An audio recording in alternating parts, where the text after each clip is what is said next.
Hello guys, എല്ലാവർക്കും നമ്മുടെ ആവണീസ് വ്ലോഗിന്റെ പുതിയൊരു വീഡിയോയിലേക്ക് സ്വാഗതം. അപ്പോൾ ഗായ്സ്, ഇന്ന് ഉത്രാടാണല്ലോ. അപ്പോൾ എല്ലാവർക്കും എൻ്റെയും നമ്മുടെ ആവണീസ് വ്ലോഗിന്റെയും ഉത്രാട ദിനാശംസകൾ. അപ്പോൾ എല്ലാവരുടെയും ഓണമൊക്കെ എവിടം വരെ എത്തി. നമ്മളിന്ന് വീഡിയോ എന്ന് പറയുന്നത് നമ്മളിന്ന് സദ്യക്ക് വേണ്ടിയിട്ട് നമ്മുടെ ശർക്കര വരട്ടി ഉണ്ടാക്കാൻ പോകണം. അപ്പോൾ എങ്ങനെയാണ് ശർക്കര വരട്ടി ഉണ്ടാക്കുന്നത് നമുക്ക് നോക്കാം. അപ്പോൾ ശർക്കര വരട്ടി എന്ന് പറയുമ്പോൾ ഓണത്തിന് നമുക്ക് ഒഴിച്ചുവിടാൻ പറ്റാത്ത ഒന്ന് തന്നെയാണ് അല്ലേ. അപ്പോൾ നമുക്ക് തന്നെ അധികം നീട്ടി വലിക്കണം. നമുക്ക് വീഡിയോയിലേക്ക് കിടക്കാം. നമുക്ക് ഇതിലേക്ക് വേണ്ട ഇൻഗ്രീഡിയൻസുകൾ എന്തൊക്കെയാണെന്ന് നോക്കാം. ആദ്യം തന്നെ നമ്മുടെ മെയിൻ ആയിട്ടുള്ള നമ്മുടെ വാഴക്ക, നല്ല മൂത്ത് വിളഞ്ഞ വാഴക്ക നമ്മുടെ പറമ്പിൽ നല്ല ഫ്രഷ് ആയിട്ട് വെട്ടിയിട്ട് ഇന്നലെ വൈകിട്ട് കൊടുക്കുന്ന കേട്ടോ. അപ്പോൾ നമ്മൾ കറ പോകാൻ വേണ്ടിയിട്ട് അതിനൊരു പടല ഇരിഞ്ഞിട്ട് വെച്ചായിരുന്നു. അപ്പോൾ കറയൊക്കെ പോയി നല്ല ഫ്രഷ് ആയിട്ട് നമ്മുടെ നല്ല മൂത്ത വാഴയ്ക്ക എടുക്കണം. അതുപോലെ തന്നെ നമ്മൾ മധുരത്തിന് ആവശ്യത്തിനുള്ള ശർക്കര, പിന്നെ വേണ്ടതാണ് ചുക്ക് പൊടിച്ചത്, അതുപോലെ തന്നെ ഏലക്കായ് പൊടിച്ചത്, നമ്മുടെ ജീരകം പൊടിച്ചത്, പിന്നെ നമ്മുടെ ഈ വാഴയ്ക്ക വറുത്തെടുക്കാൻ ആവശ്യമായിട്ടുള്ള ഓയിൽ. ഇത്രയും ഇൻഗ്രീഡിയൻസ് ആണ് നമുക്ക് ഇതിലേക്ക് വേണ്ടത്.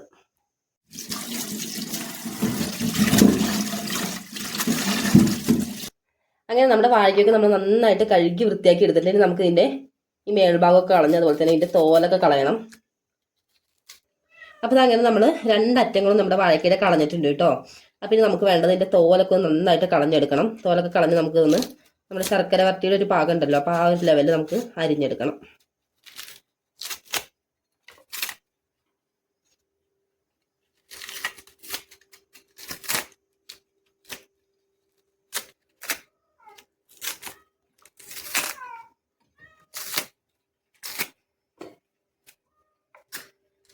അങ്ങനെ നമ്മുടെ ശർക്കര വരട്ടിക്കുള്ള നമ്മുടെ കായൊക്കെ തൊലി കളഞ്ഞെടുക്കുന്നതാണ്. കഴിയാനായിട്ടുണ്ട് കേട്ടോ ഗൈസ്. അതാ നോക്കൂ ഗൈസ്, അങ്ങനെ നമ്മുടെ വാഴയ്ക്കൊക്കെ നമ്മൾ നല്ല രീതിയിൽ തോലൊക്കെ കളഞ്ഞെടുത്തിട്ടുണ്ട് കേട്ടോ. അപ്പോൾ ഇത്രയും വാഴയ്ക്കാണ് നമ്മൾ എടുക്കുന്നുള്ളൂ നമ്മുടെ ഇന്നത്തെ ശർക്കര വരട്ടി ഉണ്ടാക്കാൻ വേണ്ടിയിട്ട്.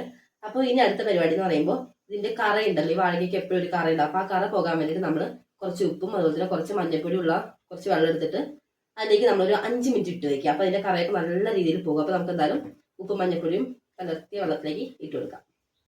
അപ്പോൾ നമ്മളിപ്പോൾ കുറച്ച് വെള്ളം എടുത്തിട്ട് അതിലേക്ക് കുറച്ച് മഞ്ഞൾപ്പൊടി ഇട്ട് കൊടുക്കുക, അതുപോലെ തന്നെ കുറച്ച് ഉപ്പ് കൂടി ഇട്ട് കൊടുത്തിട്ടുണ്ട്.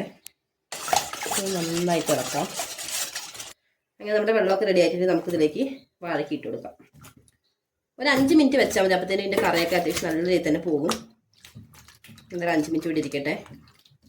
അപ്പം എന്തായാലും നമ്മുടെ വാഴയ്ക്കയുടെ കറയൊക്കെ അവിടെ ഇരുന്ന് പോട്ടെ. അപ്പം നമുക്ക് ആ ടൈം കൊണ്ട് നമുക്ക് ഇതിലേക്ക് വേണ്ട ശർക്കര പാനി ഒന്ന് റെഡിയാക്കി എടുക്കണം. അപ്പം അതിന് വേണ്ടിയിട്ട് ഞാനിവിടെ 5 അച്ച് വെല്ലമാണ് എടുത്തിരിക്കുന്നത്. അപ്പോൾ ഈ വെല്ലം ഒന്ന് നമുക്ക് ഉരുക്കിയെടുക്കാം.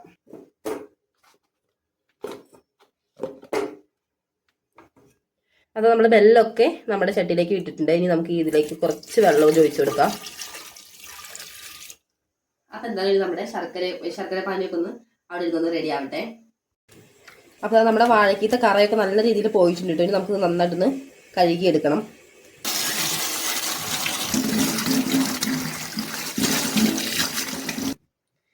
നമ്മുടെ കഴുകി വെച്ച് നമ്മുടെ വാഴയ്ക്കൊക്കെ എടുത്ത് നമുക്ക് നല്ല രീതിയിൽ ശർക്കര വരട്ടിയുടെ ഒരു ഷേപ്പിൽ അരിഞ്ഞെടുക്കണം.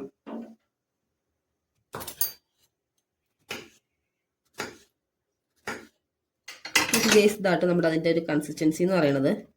ഒത്തിരി തിന്നുമല്ല, എന്നാൽ ഒത്തിരി കട്ടിയുമല്ല. ഈ രീതിയിൽ നമുക്ക് ഇതൊക്കെ അരിഞ്ഞെടുക്കാം. നമ്മുടെ ശർക്കര പാനിയൊക്കെ ഈ ഒരു അവസ്ഥയിലാണ് ഇപ്പോൾ എത്തിയിരിക്കുന്നത്. അപ്പോൾ ഇത് കുറച്ചുകൂടി കുറുകാനുണ്ട്. അപ്പോൾ എന്തായാലും ഇതിവിടെ ഇരുന്ന് കുറുകട്ടെ. ആ ടൈം കൊണ്ട് നമുക്ക് നമ്മുടെ കായൊക്കെ ഒന്ന് വറുത്തെടുക്കാം. അങ്ങനെ നമ്മുടെ ചട്ടിയൊക്കെ നല്ല രീതിയിൽ ചൂടായിട്ടില്ലെങ്കിൽ നമുക്ക് ആവശ്യത്തിനുള്ള എണ്ണ ഒഴിച്ചു കൊടുക്കാം. അപ്പോൾ നമ്മുടെ ചട്ടിയൊക്കെ നല്ല രീതിയിൽ ചൂടായി, നമ്മുടെ എണ്ണയൊക്കെ നന്നായി ചൂടായിട്ടുണ്ട്. നമുക്കിതിലേക്ക് കുറച്ചായിട്ട് നമ്മുടെ അരിഞ്ഞു വെച്ച കായിട്ട് കൊടുക്കാം.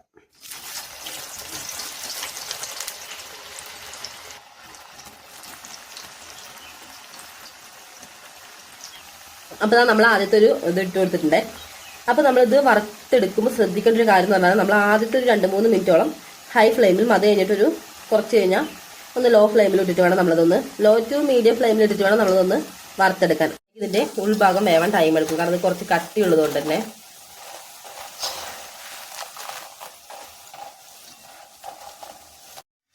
നമ്മുടെ ശർക്കര വരട്ടി നല്ല രീതിയിൽ തിരിരാന്ന് സൗണ്ട് വരുന്നുണ്ട് അല്ലേ. ശർക്കര വരട്ടി അല്ല നമ്മുടെ കായ വറുത്തത്. അപ്പോൾ കോരാൻ പാകത്തിനായിരിക്കും നമുക്കിത് മാറ്റാം.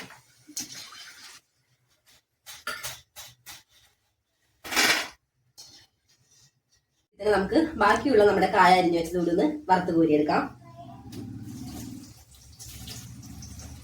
നമ്മളപ്പോൾ കായ ഇതുപോലെ അരിഞ്ഞത് എണ്ണയിലിട്ട് കൊടുക്കുമ്പോൾ ശ്രദ്ധിച്ചിട്ട് വേണേ ഇട്ട് കൊടുക്കാൻ വേണ്ടിയിട്ട്, ബിഗ്നേഴ്സ് ഒക്കെ പ്രത്യേകിച്ച്, അല്ലാന്നുണ്ടെങ്കിൽ എണ്ണ തെറിക്കാൻ ചാൻസ് ഉണ്ട്.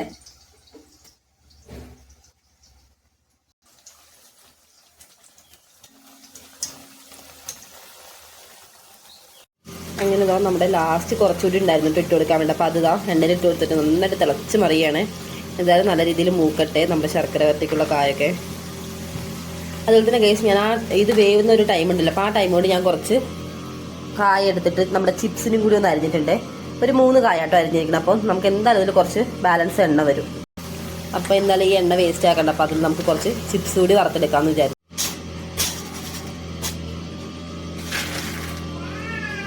അങ്ങനെ നമ്മുടെ ശർക്കര വരട്ടിക്കുള്ള കായൊക്കെ നമ്മൾ വറുത്ത് കഴിഞ്ഞിട്ടുണ്ട്.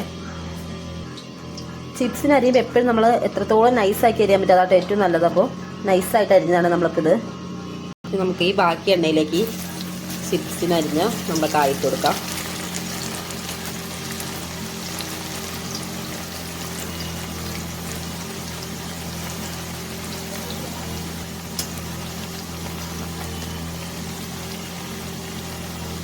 അതുപോലെ തന്നെ മഞ്ഞൾപ്പൊടി കൂടി കലക്കിയ വെള്ളമാണ്. അപ്പോൾ അതൊരു തുള്ളി ഇതിലേക്കൊന്ന് തെളിച്ച് കൊടുക്കാം.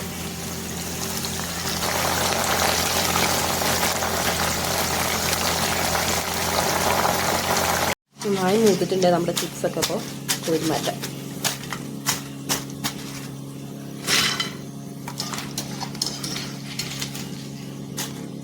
നമുക്ക് അടിപൊളിയായിട്ട് നമ്മുടെ ശർക്കര വരട്ടിക്കുള്ള കായൊക്കെ നല്ല ക്രിസ്പി ആയിട്ട് കിട്ടിയിട്ടുണ്ട്. ഇനി നമുക്ക് ഇതിലേക്ക് വെള്ളപ്പാനി ഒഴിക്കണം. അതുപോലെ തന്നെ നമ്മുടെ കൂട്ടുണ്ടല്ലോ, ചുക്കും അതുപോലെ തന്നെ ജീരകം അങ്ങനത്തെ സംഭവങ്ങളൊക്കെ ഇട്ട് കൊടുക്കാം.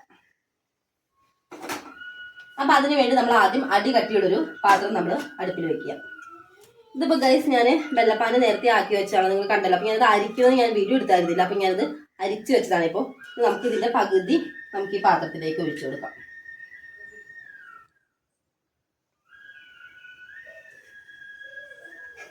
ഇനി നമുക്ക് ഫ്ലെയിം ഒന്ന് ഓണാക്കാം. ചെറിയൊരു തീയിലിട്ടാൽ മതി. ഇനി നമുക്കിതിലേക്ക് ഒരു 3 സ്പൂൺ ചുക്ക് ഇട്ട് കൊടുക്കാം.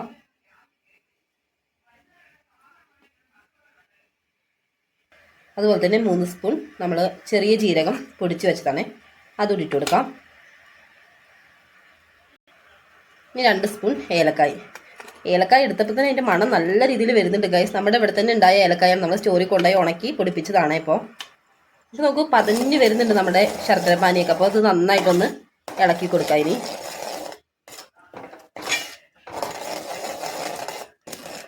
ഗൈസ്, ഈ ശർക്കര പാനിയുടെ ഒരു പരുവെന്ന് പറയുന്നത് ഒരു നൂൽ പരുവെന്നാണ്.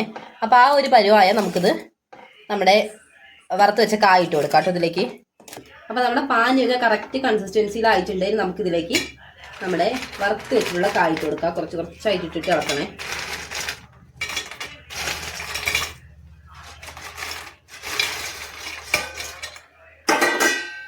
ഇനി നന്നായിട്ടൊന്ന് ഇളക്കി യോജിപ്പിക്കാം.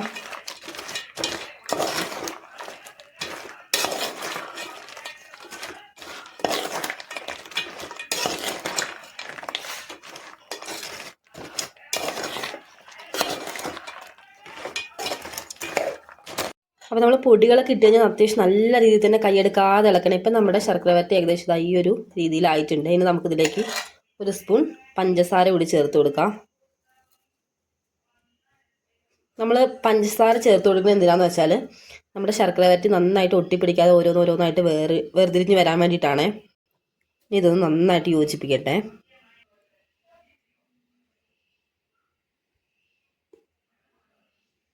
വരട്ടിയും അതിനൊപ്പം തന്നെ നമ്മുടെ ചിപ്സ് ഇവിടെ നന്നായിട്ട് റെഡി ആക്കി ഇട്ടിട്ടുണ്ട്. അപ്പോൾ ഇത് ഉണ്ടാക്കാൻ അറിയാത്തവർക്ക് പോലും പെട്ടെന്ന് ഉണ്ടാക്കാൻ പറ്റുന്ന ഐറ്റം തന്നെയല്ല. കുറച്ച് ഇൻഗ്രീഡിയൻസും മതി. അപ്പോൾ നല്ല ടേസ്റ്റുമാണ് കേട്ടോ. അപ്പോൾ എന്തായാലും ഈ ഓണത്തിന് എല്ലാവരും ഇതൊന്ന് മസ്റ്റായിട്ട് ട്രൈ ചെയ്ത് നോക്കുക. എന്നിട്ട് നിങ്ങളുടെ അഭിപ്രായങ്ങളൊക്കെ ഒന്ന് കമൻറ്റ് ബോക്സിൽ ഒന്ന് ഇട്ടേക്കുക. അപ്പോൾ എന്തായാലും ഇന്നത്തെ വീഡിയോ ഇത്രയൊക്കെയുള്ളൂ. നിങ്ങൾക്ക് ഇഷ്ടപ്പെടുകയാണെങ്കിൽ ലൈക്ക് ചെയ്യുക, സപ്പോർട്ട് ചെയ്യുക. അതുപോലെ തന്നെ ഇതുവരെ സബ്സ്ക്രൈബ് ചെയ്യാത്ത നമ്മുടെ ഫ്രണ്ട്സൊക്കെ നമ്മുടെ ചാനൽ സബ്സ്ക്രൈബ് ചെയ്യുക. അപ്പോൾ അടുത്ത നല്ല വീഡിയോസ് ആയിട്ട് വീണ്ടും വരുന്നത്. Tata bye bye, see U.